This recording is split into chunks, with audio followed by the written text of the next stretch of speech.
Stratification and leadership. That's what we'll discuss today on section 8.1 of the Sociology of Leadership. So over the next few sections, we're going to be looking at what is social stratification, why does social inequality exist, how do social classes in the United States differ from one another, and how are stratification and leadership related. So first, let's define stratification. Stratification is a system by which a society ranks and categorizes people into a hierarchy. Pretty simple. And there are four basic principles of stratification. First, it's a trait of society and not individuals. So we're really looking at society as a whole and not saying with each individual which strata they're in. Two, it carries from generation to generation. That is, that we see generational wealth carried on from grandfather to father to son, or grandmother to mother to daughter. We don't see as much movement between classes as one might think.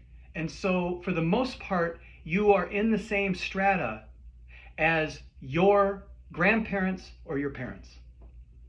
It's universal, but variable. That means we see it throughout the world, but the types of stratification we see differ widely, and we'll get into that in just a moment.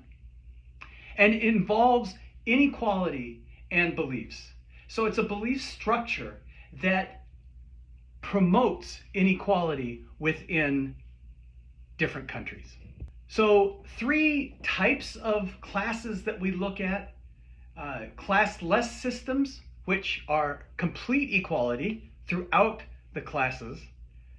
Something like that might be Marxism or communism.